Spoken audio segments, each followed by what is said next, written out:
Thank you, Joka. Good afternoon, everyone. So I'm very happy to be here today, and thank you for Fingrid for inviting me. I think at ENSOE all know that a significant part of European market has been invented in the past in the Nordics, and I think it's always refreshing for us to hear latest news on what's happening, and I'm very happy to hear what's happening on balancing markets, and thank you for Fingrid to help the best alignment of our network code at the European level with what's happening in the region. I think this news on the new balancing management in the Nordics is very positive overall, but we have also been exchanging on a lot of new topics, being data hubs, demand response, which feeds into the thinking which we have at ENSOE.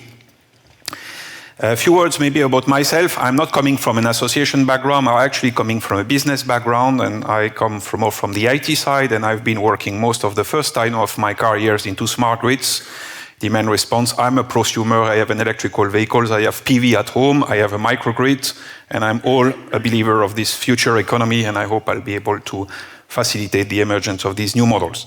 ENSOE is an association which is an association of European TSOs. We are 43 members, and what we mostly do is we facilitate exchange of innovation, concept, and idea to build together basically power system operation and concept related to markets, which are the best aligned with what we receive as guidance from the European Commission and the ACER. So what we mainly do is three things. First is we design and implement the European grids in the European energy markets, mostly through the network codes. I think the network code have been created at ENSOE, but mostly from input from various TSOs. And we take voices on a lot of them, not only from the Germans, but from basically what is the best practice across the world. We are also having few activities around IT, and basically we are very happy to have a new digital committee within ENSOE, and I'm highlighting this because Joka is actually the head of our digital committee, and I think that shows the very serious and rigorous implication of Fingrid into our activity. And why do we have a digital committee? Is because we do recognize TSOs community of the need of properly synchronize our investment, which happen at pan-European level, at regional level, and within the TSOs to basically facilitate this regional coordination, but also implement energy markets. So that we do have a few pan-European platform live right now, one which is known as the so-called transparency platform, where we publish a lot of data on a regular basis on what's happening into the European system. And we also produce reports related to the development of the system, or to incidents, or to adequacy calculation at the pan-European level. Some of these reports being produced to the European Commission as a result of legal mandates from the European Commission. Of course, I'm not going to spend a lot of time. Our strong agenda right now is basically the implementation of the new European network codes. I think this was largely mentioned before, and I'm going to highlight maybe more in the second part of that presentation what we see coming as a second step after the network code, and what the markets are likely to evolve when it comes to integrating real-time operation with markets in the future. I think we already saw that target model that was taken. We did not synchronize our slides with Matti, but actually it's good news that we use the same slide. I think that's the main agenda on short term for us, is to get this first set of tools and rules properly implemented in various areas of Europe. And we have seen that the main elements of the network codes, they are the CACEM balancing guideline, and I encourage you not only probably to look on, of course, all the dialogue which you have with Fingrid in Finland, but also what happens through the European Association and all the dialogue which we currently have with stakeholders on the European level, because that's how we form a network code, and that's how we produce all methodology around this network code. And so one of the questions was about consultation. I think you can look on our website. There is ongoing a lot of consultation when it comes to finalization of products and balancing platform right now ongoing. We largely talked about that. I think the next step which we see coming is this implementation of this new balancing guideline. I think this was formally voted end of last year. And I think we see really a role which is at various layers, European, regional, depending on various steps of the process. And I think a lot of work has been done, I think, in the past months and years in redefining very clearly what are the various types of reserves and how these reserves can be harmonized as much as possible across European TSOs so that we can pool, I would say, purchases of this flexibility reserve as largely as possible for the European system. So one of the questions before was, what are the benefits? The benefit which we see in doing this for the European society at all is to reduce the cost of operating the system because of a more coordinated purchasing of these reserves and balancing. We do have, I would say, a very strict program. I was comparing it with the slide shown by Matti. It is now, I think, very well aligned with what we hear of what is happening here in the Nordics.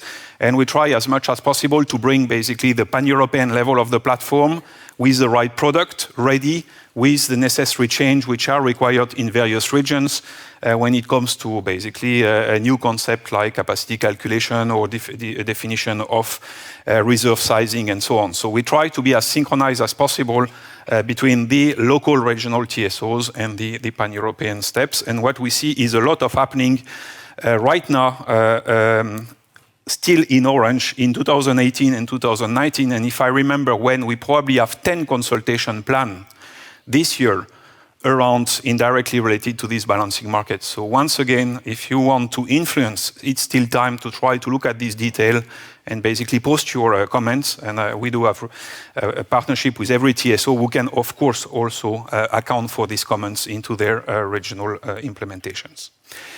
But I said that we don't only think about this next 3 years' time, which is between now and 2022, but we are also trying to seek guidance from all the discussion which happens on the clean energy package. And what we see as the big revolution coming in this, which some people call the 4D, decarbonization, digitization, decentralization, and democratization, which we think it's really a new way of managing the system, of interacting with consumers.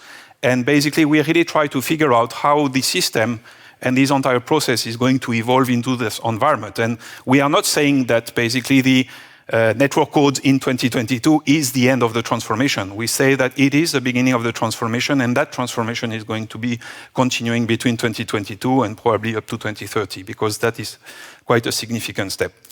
Why do we say that? Is because we see an acceleration trends around this energy transition. We are talking, so there are currently dialogues at parliaments and in various instances of what is the commitment which Europe wants to take from when it comes to renewable. So it is really getting high, so 27%, 30%, and so on. Of course, this is an energy, so that means in capacity, given the renewable load factors. Capacity factor, that there is a time 3. So that means obviously bringing this amount of 27% or 45% in the electricity system means a lot when you have full renewable producing into the system. So that means in various areas of Europe reaching 100% of renewable during some period of time.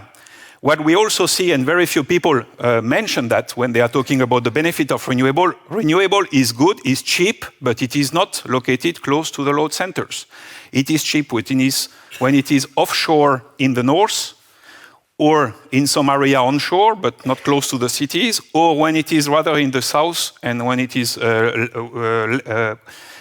connected with good PV conditions. So that means that creates very significant grid issues and grid constraints.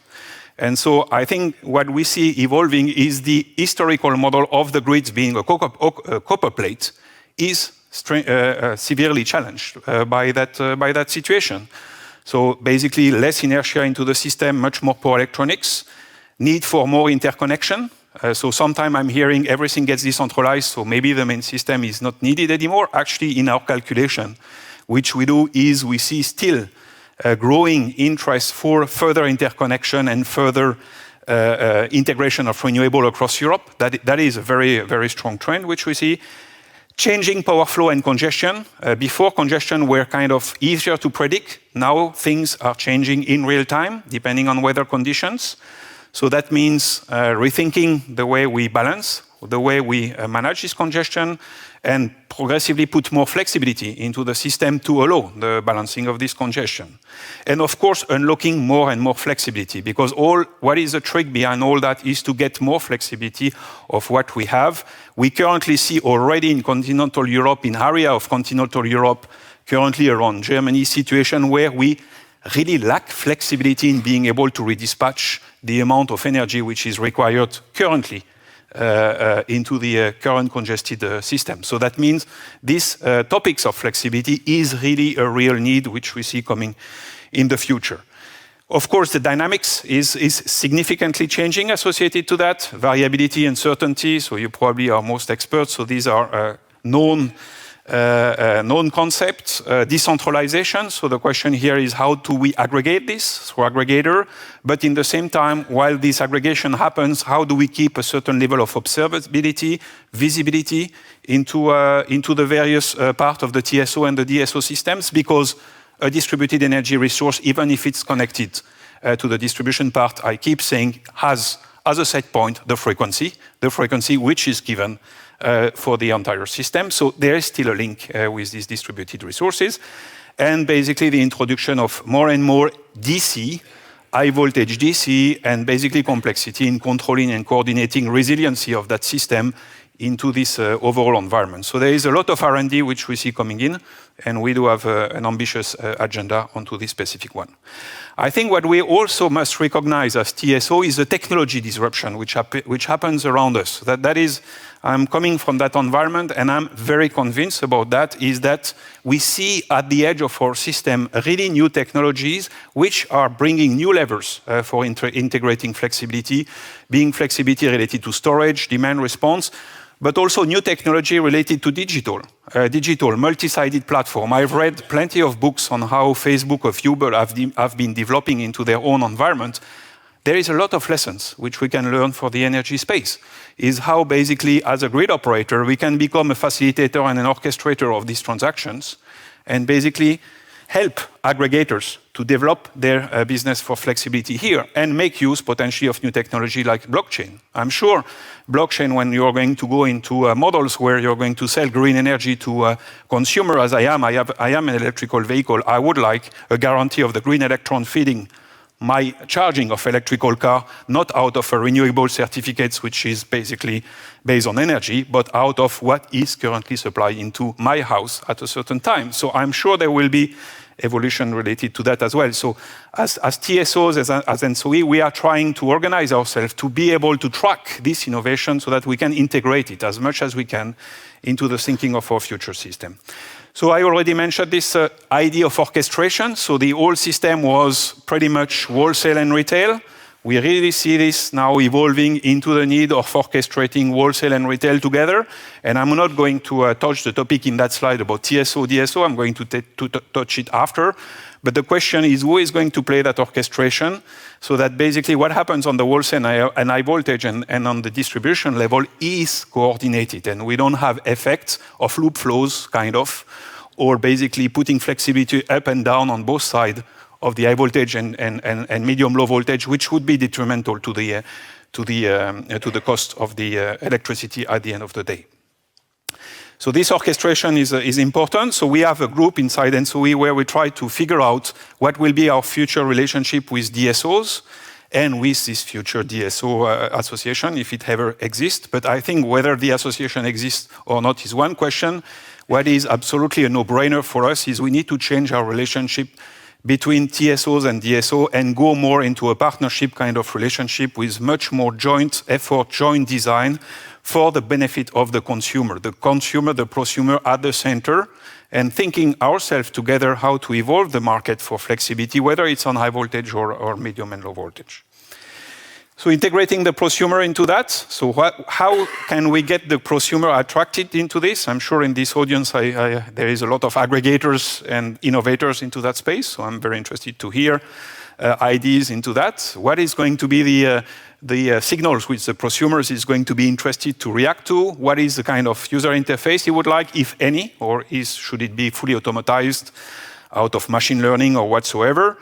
And basically, let's think of what are the services which he can offer to the system. And the services are, we heard about the reserve today, but there's not only the reserve. If tomorrow there is so many congestion happening in various areas of the system because of real-time constraint, why not simply putting also, I would say, the aggregation of this flexibility to the service of managing the redispatch of to this system, of this entire system. So there is a lot of questions which constantly pop up about what is the value which we can indirectly give back to these people being ready to offer flexibility back to us.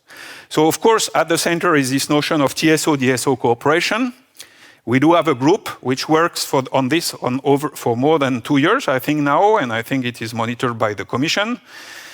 We try to be as practical as possible, not to go into boiling the ocean and trying to invent a retail market from Brussels. We don't believe into that model, but maybe just try to compare best practices on what happens on various countries, because we do realize DSO have very, very different frame, depending on the country where they are. Some are smaller scale, connected to municipalities. Some are kind of operator of a system already into the distribution. Some combine electricity and gas. So it's as opposed to ENSOE with a very uniform business model across TSOs. We are a bit concerned with the new DSO association represented such a myriad of different models, which is going to make it not easy to interact. So for the moment, the focus which we have is on data hubs, data exchange platform, and I'm personally very interested by the Nordics models onto that and what is currently being developed there to I would say, facilitate this aggregation in the future. Management of flexibility for congestion across high voltage and medium low voltage. How can we basically better synchronize these processes? Of course, there are cases where the TSO could take actions which are detrimental to maybe some congestion into the DSO system, so that has to be to covers, and vice versa. Some DSOs for sure will have in the future potentially issues in congestion related to electrical vehicle charging and others, which will need for a certain level of flexibility as well. So here there is a very, I would say, heavy agenda around this future flexibility platform and how to evolve basically our current market platform to integrate this into this vision. So in a nutshell, what we say here is basically what you saw on this network code is kind of the left part of the arrow. But we think we need to look beyond this current target model, and we are currently doing R&D onto that, and I'm not going to give you, unfortunately, this end of the vision, which is the market vision 2030, because we have not completed the analysis, but it is ongoing, and we are planning to complete this, I would say, between end of this year, middle of next year, where we want not only to look at what's happening onto the network code, which you see on the left, and all of the benefit which we do with these new balancing regimes, but we are also looking on the new features which are requested by the Clean Energy Package, being active DSO, prosumer aggregation, scarcity pricing, congestion management, and so on. So we try to think in steps. So there will be a step 1, which is network code compliant, and a step 2, which we hope not to be too far from network code, and which we'll hope to be able to work out through form of amendments, where we bring progressively DSOs on board so that we can cover all these associated aspects. What are going to be the objective and the attribute of this future market design? The idea is not to go into the detail of that list, but I think we all have a wish list here.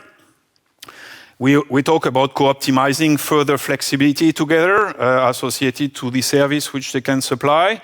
Is coupling real-time markets with the physics. I think that was a clear message from Joka, and we are, I think, very convinced onto that.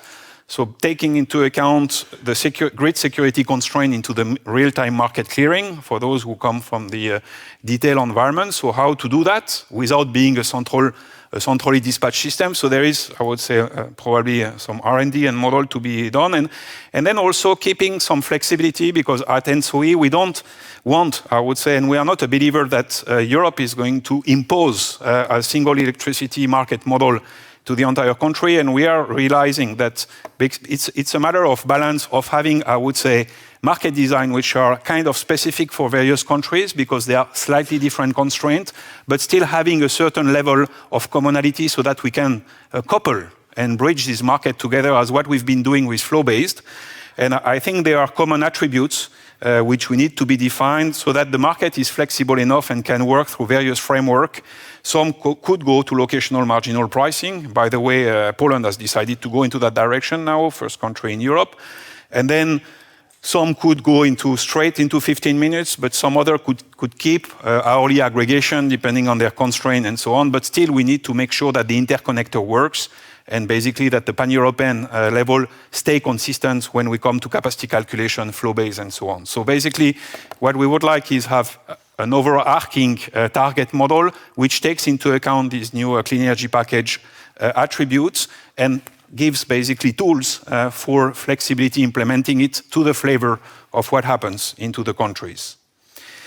So of course the key topics for us is to align planning, market and operation together with a consistent set of data. That is absolutely essential. So basically being able to bridge as much the planning calculation of the assets and the investment elements down to what we observe in the physics, in the constraint, in the congestion, and the cost which this implies into the market. I think that would be the ideal environment. So then we would be able to really bridge the reality of today with basically the steering of the investment and so on. That's not an easy, that requires a lot of IT behind, and this notion of common grid model, which we are now starting to build to the point of Matti, it's not available yet. We are currently fixing it and working very hard at ENSOE onto that. It's going to be a model where we are going to uniformly calculate capacity out of the same set of data of all power systems. I think that's absolutely essential when it comes to synchronizing all these calculation at the borders and so on. So this will be implemented as part of the timeline I was showing just before. We have also started to implement a common IT platform as part of our new digital strategy, which will be easier for us to share in a transparent way these data across TSOs. I say transparent across TSOs because some of this data is also highly secure, highly sensitive. And part of that data is also going to be shared more and more with the market participants through the transparency platform or the market platform, which gets implemented by the local TSOs. So basically, we want to grow our basically data hub capability so that TSOs can do their own grid calculation in their country in an entirely synchronized manner with what happened with their neighbor and with the rest of the European system. We are doing also quite a lot of research and innovation out of the Horizon 2020 right now, facilitating a lot of these new projects, which are largely around market and flexibility, as you can see. We got this last year, 4 of them, 4 new, and mostly around new models for integrating storage into the system. And I think that's also good food for thought into the thinking of our market 2030 design, which we want to progress. So in summary, I think we are, yes, the power system is kind of now almost a century old, but it is currently facing a significant change and basically towards further distribution and new usage, electrical vehicles and so on. So this means really new principle for operating the system, controlling the system, and we really see the system evolving into a form of a systems of systems. So these issues of I'm the king of my system is not really up to date anymore. And I think it's more an issue of connecting systems together, exchanging information, exchanging data, and basically coordinated orchestrating systems together. And that concept can go down to microgrids, to communities, and all what gets connected into the main system. Of course, digital is an important focus for us on short term, and we want to make sure we rationalize at best our investment and avoid overinvestment from pan-European, regional, and locals. That's a strong focus. And we believe strongly that TSOs and ENSOE are key facilitator into that transformation, without pretending to know the future in very much detail. So it is extremely helpful for us to contribute, participate into events like this one today, so that we hear best example of what's happening into markets, and we take this on board when we return back to Brussels, and we continue our effort into getting views converging, because every country in Europe is proud of what it's doing. So very often the challenge which we have is basically finding a way to synthesize all this pride into a single vision. And that's all the work which we do at Ensoni on a day-to-day basis. Thank you.